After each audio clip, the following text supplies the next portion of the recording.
Deuxième livre de Samuel, chapitre 18. Et David passa en revue le peuple qui était avec lui, et il établit sur eux des chefs de milliers et des chefs de centaines. Et David envoya le peuple, un tiers sous la main de Joab, et un tiers sous la main d'Abishaï, fils de Tseruya et frère de Joab, et un tiers sous la main d'Itaï le Gittien.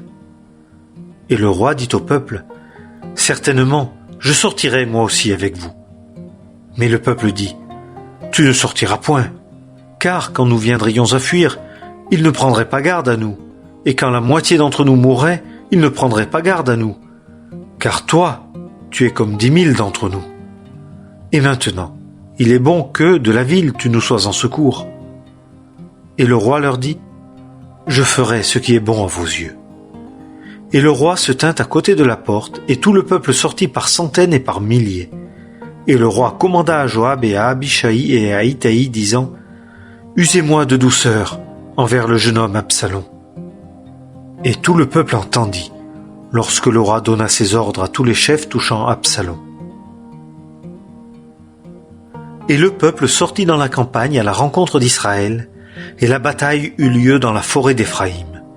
Et le peuple d'Israël fut battu là par les serviteurs de David, et le carnage fut grand ce jour-là. 20 000 hommes. Et la bataille s'étendit là sur toute la surface du pays, et la forêt dévora en ce jour plus de peuple que n'en dévora l'épée. Et Absalom se trouva en présence des serviteurs de David, et Absalom montait un mulet, et le mulet entra sous les branches entrelacées d'un grand térébinthe, et la tête d'Absalom se prit dans le térébinthe, et il demeura suspendu entre le ciel et la terre. Et le mulet qui était sous lui passa outre. Et un homme vit cela, et le rapporta à Joab et dit, « Voici, j'ai vu Absalom suspendu à un térébinthe. » Et Joab dit à l'homme qui le lui rapportait, « Et voici, tu l'as vu, et pourquoi ne l'as-tu pas abattu là, par terre? Et c'eût été à moi de te donner 10 pièces d'argent et une ceinture. » Et l'homme dit à Joab, « Et quand je pèserai dans ma main 1000 pièces d'argent, je n'étendrai pas ma main sur le fils du roi, car à nos oreilles le roi t'a commandé, à toi et à Abishaï et à Itaï, disant, « Prenez garde qui de vous que ce soit au jeune homme Absalom. Ou j'eusse agi perfidement contre ma vie, car rien n'est caché au roi, et toi tu aurais pris parti contre moi. » Et Joab dit, « Je ne m'attarderai pas ainsi devant toi. » Et il prit 3 javelots dans sa main, et les enfonça dans le cœur d'Absalom, alors qu'il était encore vivant au milieu du térébinthe. Et 10 jeunes hommes qui portaient les armes de Joab entourèrent et frappèrent Absalom, et le mirent à mort. Et Joab sonna de la trompette, et le peuple revint de la poursuite d'Israël, car Joab retint le peuple. Et ils prirent Absalom, et le jetèrent dans la forêt, dans une grande fosse, et élevèrent sur lui un très grand monceau de pierres.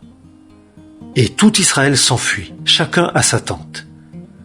Et Absalom avait pris et dressé pour lui de son vivant une stèle qui est dans la vallée du roi, car il disait, « Je n'ai pas de fils, pour rappeler la mémoire de mon nom. » Et il appela la stèle de son nom, et elle est appelée jusqu'à ce jour le monument d'Absalom. Et Akhimaatz, fils de Tsadok, dit, « Laisse-moi courir et porter au roi la nouvelle que l'Éternel lui a fait justice de la main de ses ennemis. » Et Joab lui dit, « Tu ne seras pas l'homme qui portera les nouvelles aujourd'hui, mais tu porteras les nouvelles un autre jour. Aujourd'hui tu ne porteras pas les nouvelles, puisque le fils du roi est mort. » Et Joab dit au Cushite, « Va, rapporte au roi ce que tu as vu. » Et le Cushite se prosterna devant Joab et courut. Et Akhimaatz, le fils de Tsadok, dit encore une fois à Joab, « Quoi qu'il arrive, que je cours moi aussi, je te prie, après le Cushite. » Et Joab dit, « Pourquoi veux-tu courir, mon fils, puisque tu n'as pas des nouvelles opportunes? Et quoi qu'il arrive, je veux courir. » Et Joab lui dit, « Cours. » Et Akhimaatz courut par le chemin de la plaine et dépassa le Cushite. Et David était assis entre les 2 portes, et la sentinelle alla sur le toit de la porte, sur la muraille, et elle leva les yeux et regarda, et voici un homme qui courait seul. Et la sentinelle cria et le rapporta au roi. Et le roi dit, « S'il est seul, il y a des nouvelles dans sa bouche. » Et l'homme allait toujours et approchait. Et la sentinelle vit un autre homme qui courait. Et la sentinelle cria au portier et dit, « Voici un homme qui court seul. » Et le roi dit, « Celui-ci aussi apporte des nouvelles. » Et la sentinelle dit, « Je vois le premier courir comme court Achimaatz, fils de Tsadok. » Et le roi dit, « C'est un homme de bien, il vient avec de bonnes nouvelles. » Et Achimaatz cria et dit au roi, « Paix !» Et il se prosterna devant le roi, le visage contre terre, et dit, « Béni soit l'Éternel, ton Dieu, qui a livré les hommes qui avaient levé leurs mains contre le roi, mon Seigneur. » Et le roi dit, « Y a-t-il paix pour le jeune homme Absalom ?» Et Achimaatz dit, « J'ai vu un grand tumulte lorsque Joab envoya le serviteur du roi et ton serviteur, et je ne sais ce qu'il y avait. » Et le roi dit, « Tourne-toi et tiens-toi là. » Et il se tourna et se tint là. Et voici, le Cushite arriva, et le Cushite dit, « Que le roi, mon seigneur, reçoive une bonne nouvelle, car l'Éternel t'a aujourd'hui fait justice de la main de tous ceux qui s'étaient levés contre toi. » Et le roi dit au Cushite, « Y a-t-il paix pour le jeune homme Absalom ?» Et le Cushite dit, « Que les ennemis du roi, mon seigneur, et tous ceux qui se sont levés contre toi pour le mal, soient comme ce jeune homme. » Et le roi fut très ému, et il monta à la chambre au-dessus de la porte, et pleura. Et en allant, il disait ainsi, « Mon fils Absalom, mon fils Absalom, fussé-je mort à ta place. Absalom, mon fils, mon fils. » Deuxième livre de Samuel, chapitre 19. Et on rapporta à Joab, « Voici, le roi pleure et mène deuil sur Absalom. » Et la victoire fut changée en deuil pour tout le peuple ce jour-là, car le peuple entendit ce jour-là qu'on disait, « Le roi est affligé à cause de son fils. » Et le peuple entra ce jour-là dans la ville à la dérobée, comme s'en irait à la dérobée un peuple honteux d'avoir pris la fuite dans la bataille. Et le roi avait couvert son visage, et le roi criait à haute voix, « Mon fils Absalom, Absalom, mon fils, mon fils. » Et Joab vint vers le roi dans la maison et dit, « Tu as aujourd'hui rendu honteuse la face de tous tes serviteurs qui ont aujourd'hui sauvé ta vie, et la vie de tes fils et de tes filles, et la vie de tes femmes, et la vie de tes concubines, en ce que tu aimes ceux qui te haïssent, et que tu hais ceux qui t'aiment. Car tu as montré aujourd'hui que tes chefs et tes serviteurs ne te sont rien. Et je sais aujourd'hui que si Absalom vivait, et que nous tous nous fussions morts aujourd'hui, alors cela serait bon à tes yeux. Et maintenant, lève-toi, sors et parle au cœur de tes serviteurs, car je jure par l'Éternel que si tu ne sors, pas un homme ne demeurera cette nuit avec toi. Et ceci sera pire pour toi que tout le mal qui t'est arrivé depuis ta jeunesse jusqu'à maintenant. » Et le roi se leva et s'assit dans la porte. Et on rapporta à tout le peuple en disant, « Voici, le roi est assis dans la porte. » Et tout le peuple vint devant le roi. Et Israël s'était enfui chacun à sa tente.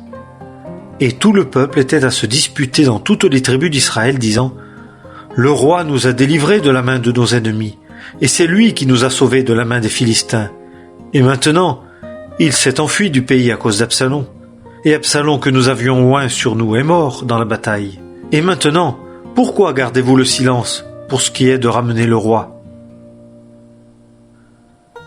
Et le roi David envoya à Tsadok et à Abiatar, les sacrificateurs, disant, « Parlez aux anciens de Juda en disant, « Pourquoi êtes-vous les derniers pour ramener le roi dans sa maison, alors que la parole de tout Israël est venue au roi dans sa maison?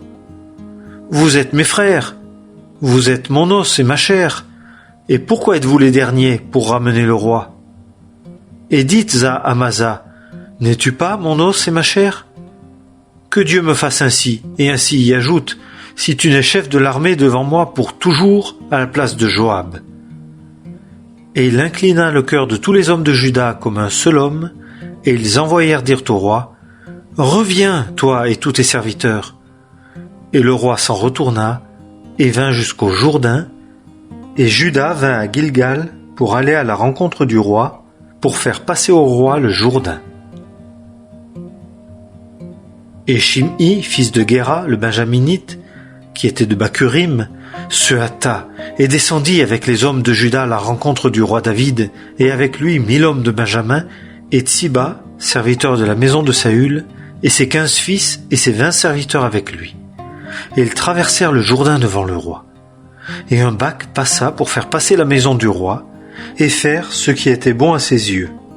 Et Shimhi, fils de Guéra, tomba devant le roi, comme il allait passer le Jourdain, et il dit au roi, « Ne m'impute pas d'iniquité, mon Seigneur, et ne te souviens pas de l'iniquité commise par ton serviteur, au jour que le roi, mon Seigneur, sortit de Jérusalem, en sorte que le roi le prenne à cœur.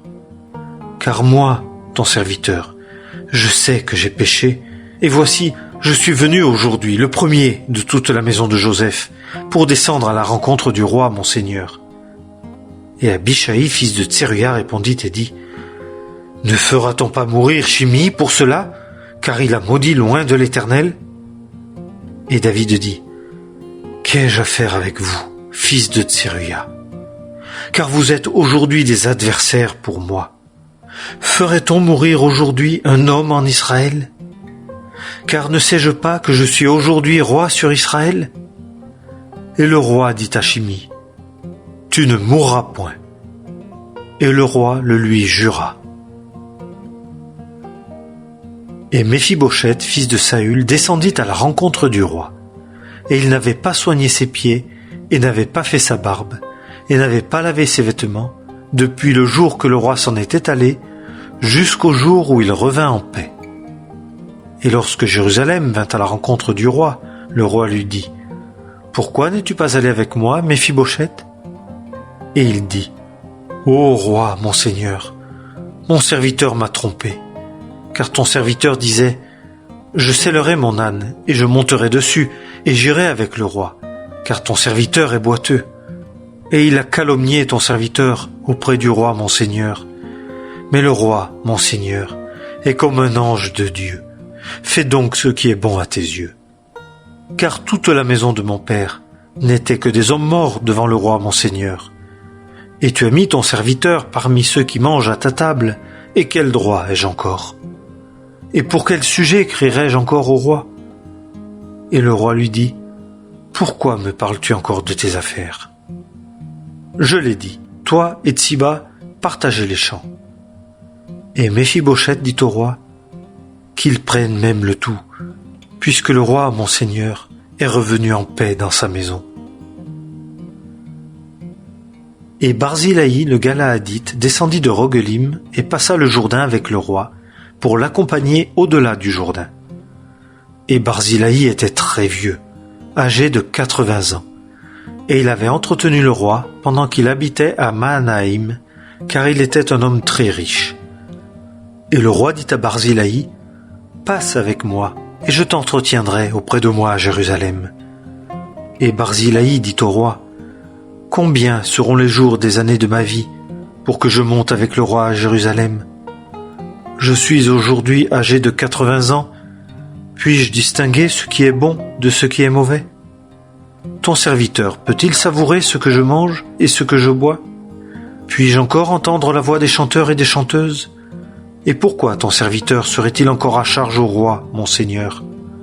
Ton serviteur passera pour peu de temps le Jourdain avec le roi, et pourquoi le roi me donnerait-il cette récompense? Que ton serviteur, je te prie, s'en retourne, afin que je meure dans ma ville, auprès du sépulcre de mon père et de ma mère. Et voici ton serviteur, Kimham, il passera avec le roi, mon Seigneur. Fais-lui ce qui sera bon à tes yeux. » Et le roi dit, « Kimham passera avec moi, et je lui ferai ce qui sera bon à tes yeux, et tout ce que tu voudras de moi, je te le ferai. » Et tout le peuple passa le Jourdain, et le roi passa. Et le roi baisa Barzillai et le bénit, Et Barzillai s'en retourna en son lieu. Et le roi passa à Gilgal, et Kimham passa avec lui. Et tout le peuple de Juda, et aussi la moitié du peuple d'Israël, firent passer le roi. Et voici, tous les hommes d'Israël vinrent vers le roi et dirent au roi, « Pourquoi nos frères, les hommes de Juda, t'ont-ils enlevé et ont-ils fait passer le Jourdain au roi et à sa maison et à tous les hommes de David avec lui ?» Et tous les hommes de Juda répondirent aux hommes d'Israël, « Parce que le roi m'est proche. Et pourquoi y a-t-il chez toi cette colère à cause de cela? Avons-nous mangé quelque chose qui vint du roi? Ou nous a-t-il fait des présents? » Et les hommes d'Israël répondirent aux hommes de Juda et dirent, « J'ai 10 parts au roi, et aussi en David, j'ai plus que toi. Et pourquoi m'as-tu méprisé? Et ma parole n'a-t-elle pas été la première pour amener mon roi? » Et la parole des hommes de Juda fut plus dure que la parole des hommes d'Israël.